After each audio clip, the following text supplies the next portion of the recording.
Hey there, welcome back. All right, in this module, we're going to talk about one of the keys to a successful 5S program, red tagging.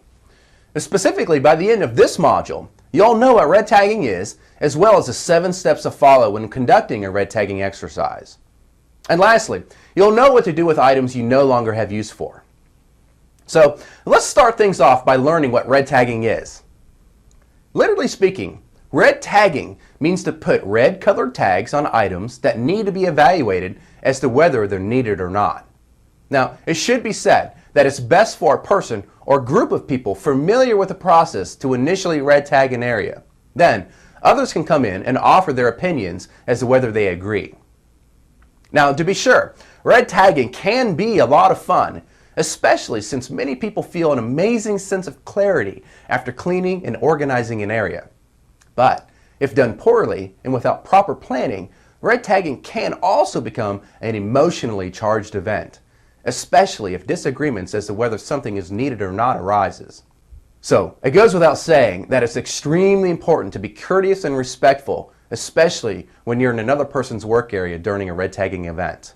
So, to help you keep things happy and fun, I'd like to introduce you to the 7 steps to red tagging.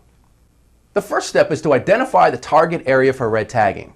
Now, since you can't clean the whole world, it's important to define the area in which you plan to do the tagging and stick to that area. Once completed, you can move on to other areas. The second step is to define the criteria for which you'll red tag something. Now, this is extremely important as it helps people objectively determine if an item in the workplace should be tagged or left alone. A common criterion is to base decisions on what will be needed for the coming month. If the items are clearly needed to meet the demands of the coming month, they can stay.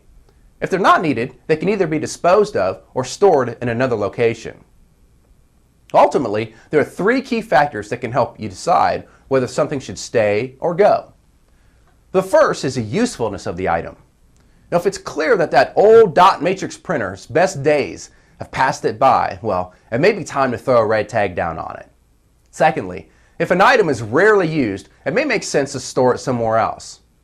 Finally, if you have 13 8mm open-ended wrenches in your toolbox, it may make sense to see if you can share the wrench love a little bit. In other words, it may be time to say goodbye to most of those wrenches. Now then, once you and your team have agreed to the criteria, it's time to create the red tags. We provided a sample red tag template you can start with in the resources section, so feel free to start with it. But I strongly advise that you make the red tags your own. In other words, make it suit your company's needs and culture. Now, once you're happy with the red tag, print it out on bright red paper so it's easily recognized and won't be confused with other paperwork that may be attached to items. The fourth step is to conduct a red tag session. The best advice we can offer is to begin at one end of the defined area and work your way through the area while red tagging anything that meets the established criteria. Now, an extremely important point I want to stress here is that red tagging is not a job for the Lone Ranger. Instead, a strong and united team effort is required in order for red tagging to succeed.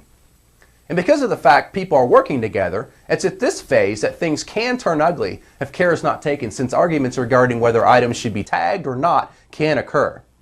Now, my strong advice is to avoid these arguments altogether. So, if you and your colleagues are not sure if something should be tagged, go ahead and tag it, since you can always resume the discussion later once things have cooled down.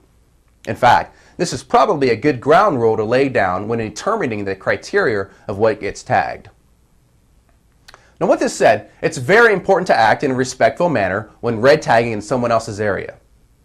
Oh, and it must be noted that trash is trash and should be disposed of immediately. In other words, don't waste your time red tagging empty Coke cans, broken pallets, or old newspapers. Just get rid of them in an environmentally conscious way. Now, as you red tag, it's important to have one of the team members begin a sort log, similar to the one shown here.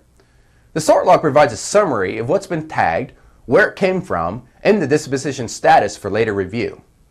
We're providing a red tag log sheet in the resources section, so there's no need to recreate one.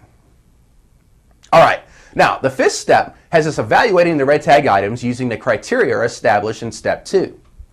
Now, some examples of things you may choose to do with tagged items are to throw the item in the trash, transfer it to another area, or sell it. Again, you should all agree on this criteria as a team while doing what works best for your organization. After evaluating the red tags, it's time to dispose of obviously unnecessary items. Again, as I mentioned in the sort module, be sure to work with your accounting organization if you're dealing with items that may have book value. To be safe, I always recommend the early involvement of the local controller in any 5S initiative. Well, the last step of the red tagging process is to move any remaining items that have not been thrown away or haven't found a new home into the red tag items holding area.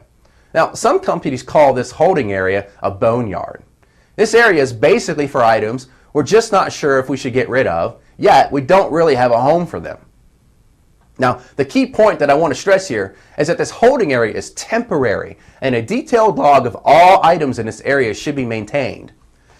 You should also set guidelines as to how long something can stay in the holding area. For example, you may decide that once an item sits in the holding area for 30 days with no movement, it needs to find a permanent home outside of your company. All right, well, let's discuss some other ideas for what we can do with unnecessary items. Now, one option is to hold a company-wide garage sale where employees are able to purchase items at substantially discounted prices. Another option, depending on the item, is to sell it on eBay or some other auction-based website like Craigslist. Now, you'll want to follow your company's sales and marketing guidelines here, but many companies have begun to use auction sites like eBay as a powerful sales channel. Next, recycling items may be a very viable option worth investigating depending on the item in question. And even if items may seem like junk to you, educational institutions may find a lot of value in them. For example, obsolete electronic items can be used to teach students how to work on computers and troubleshoot electronic circuits. And finally, if after all this an item still has not found a home, it may be time to simply throw it away in a safe and environmentally friendly way. Now then, if you've been watching the previous 5S videos, you've likely noticed a small change to our bookshelf. You see, I've gone through and red tagged all the items I no longer need or have use for. I basically went through and identified whether I needed it or not, and as I went through this process, I categorized things as recycle, sell, transfer to another location, and donate. And as it turned out, I actually found some things I didn't even know I had, like some high-definition mini DV tapes that are not exactly cheap. Now, my next step, now that things have been sorted, is to get things straightened out and tidy. And that's precisely what we'll be talking about in the next module. So, we'll speak to you soon.